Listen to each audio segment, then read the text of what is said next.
राधे राधे, जय श्री कृष्णा, जय जय राधे।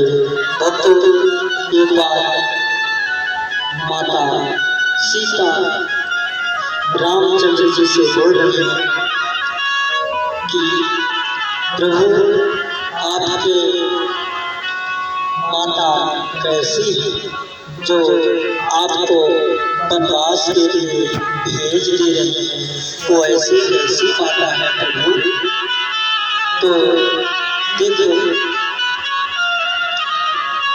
कितने अच्छे रामचंद्र जी महाराज जो सीता माता को समझा रहे हैं। क्या समझा रहे हैं?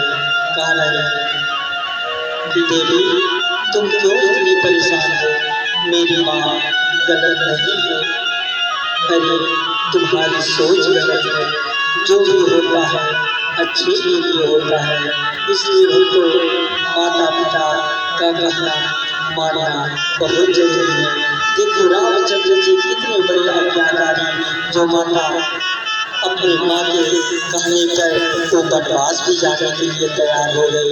लेकिन आज के लोग अपने माता की बात क्या किसी की बात नहीं मान रहे हैं।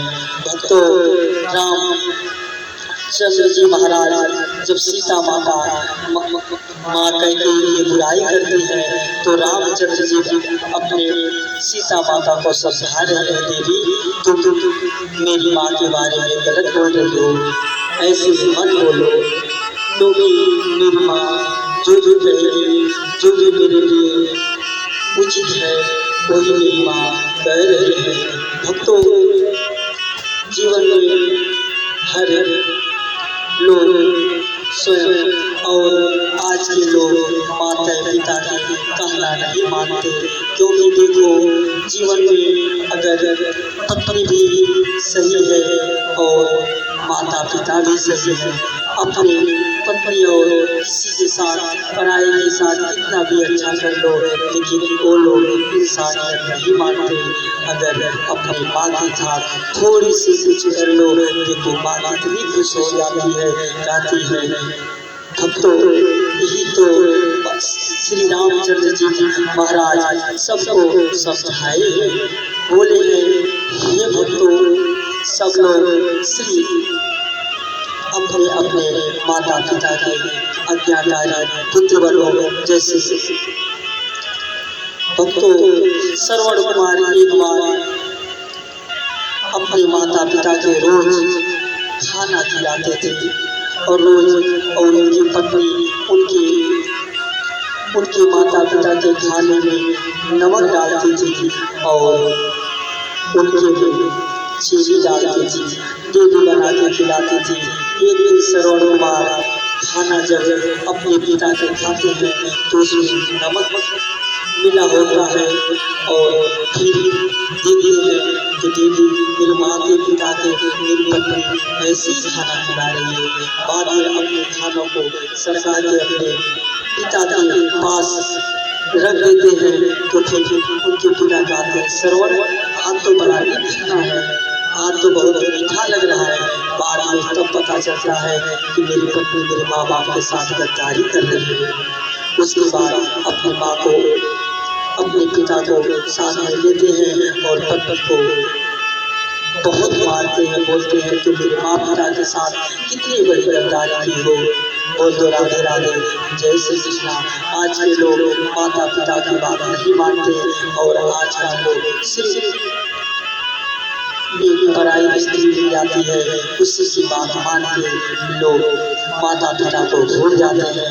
ऐसा कुछ नहीं है भक्तों, हर सबकी बात मानना चाहिए। हर किसी बड़े छोटे की बात मानोगे तो जीवन में सफल हो जाओगे।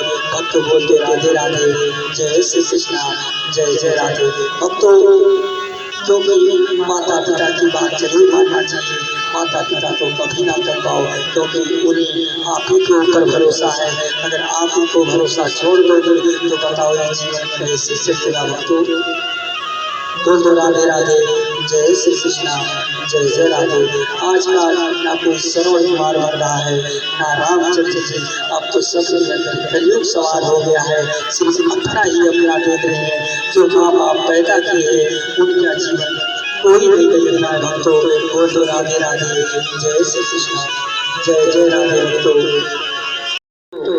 जब अपने सीता माता को रामचंद्र जी समझा रहे हैं कि एक बार माता कैकेयी कितनी बहुत सबसे ज्यादा प्रेम करती थी श्री रामचंद्र से, सबसे ज्यादा हर कैकेयी सुमित्रा और तीनों रानियों से ज्यादा माँ कैकेयी रामचंद्र से प्रेम करती थी। एक दिन रामचंद्र जी जब छोटे थे तो माता कैकेयी से बोलते हैं, हे मैया एक बात है माँ, मेरी बात मानती हो क्या? बोलते हाँ बेटा बोल, क्या बात है माँ? हमें एक चीज आपसे मैं मांग रहा हूँ कि मुझे वन में जाना है माँ। बोलती है बड़े प्रेम से माँ कैकेयी कि हाँ बता बेटा क्यों वन में जाना है। लेकिन हर माता से ज्यादा माँ कैकेयी श्री रामचंद्र को बहुत मानती थी, लेकिन एक किसी को नहीं पता था सबसे ज्यादा प्रेम करने वाले रामचंद्र से माँ कैकेयी ही। उसके बाद माँ कैकेयी बोलती है कि बेटा बता क्या बात है? और रामचंद्र जी बोलते हैं माँ मुझे वन में जाना है, ये तुम ही करा सकती है माँ, और बाकी कोई नहीं करा सकता, क्योंकि सारे भक्त मेरा इंतजार कर रहे हैं, हमें दर्शन देने जाना है। लेकिन भैया हम ही और तुम ही जानेंगे उसके बीच में, और कोई ना जाने माँ। बोलती है बेटा हम तुझे कैसे वन में जाने देंगे, मेरा तो दिल नहीं लगता।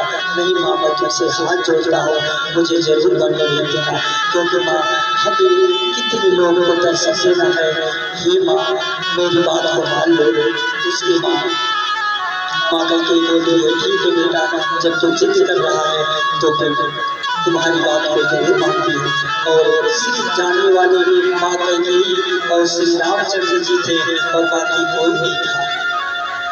उसके बाद माँ कैकेयी जब श्री रामचंद्र को वन में जाने के लिए आज्ञा मिल जाता है तो लेकिन माँ श्री रामचंद्र जी कहते हैं माँ हमारे लिए तुम बदलाव हो जाओ, तुम्हें लोग ठुकेंगे, लेकिन माँ बोलती है तेरे प्यार के लिए, तेरी खुशियाँ के लिए अगर मैं बदलाव भी हो जाऊँगी तो कोई फर्क नहीं पड़ता बेटा, तो खुश रहा है। इसीलिए माँ कैकेयी ये रचना रची थी, लेकिन ये चीज किसी को नहीं पता था, श्री रामचंद्र और माँ कैकेयी को ही पता था। तभी सीता माता को बताती है कि तुम माँ मेरी गलत नहीं है, तुम तुम्हें गलत मानती हो, मेरी माँ जो कर रही है सब भले के लिए कर रही है, जो भी कर रही है अच्छे के लिए कर रही है, वही माँ कैकेयी।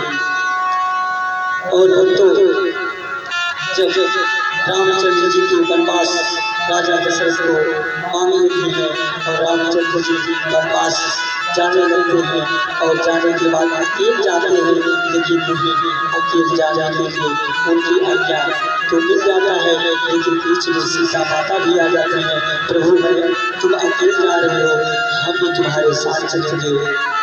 उसके बाद फिर आज्ञा मिलता है ठीक है चलो मेरे साथ। उसके बाद तब तक लक्ष्मण भैया आते हैं कि हे भैया तुम अकेले जा रहे हो, हम भी तुम्हारे साथ चलेंगे भैया, तुम अकेले ना जाओ। और राम और लक्ष्मण और सीता तीनों साथ में वन की तरफ निकल पड़ते हैं। बोल दो राधे राधे, जय श्री कृष्णा, जय जय राधे, जय श्री कृष्णा। और इसी से माँ कैकेयी श्री रामचंद्र के कहने पर वनवास मांगी थी, अन्यथा उसका हिम्मत नहीं था कि वो श्री रामचंद्र को वनवास मांगे। ये तो खाली रचना रची गई थी, श्री रामचंद्र की 100 रचना रचाए थे और सबसे पता श्री रामचंद्र कैकेयी माता को था। बोल दो राधे राधे, जय श्री कृष्णा, जय जय राधे भक्तों, जय श्री रामचंद्र महाराज की जय, श्री रामचंद्र की जय, राधे राधे, जय श्री कृष्णा, जय जय राधे, जय।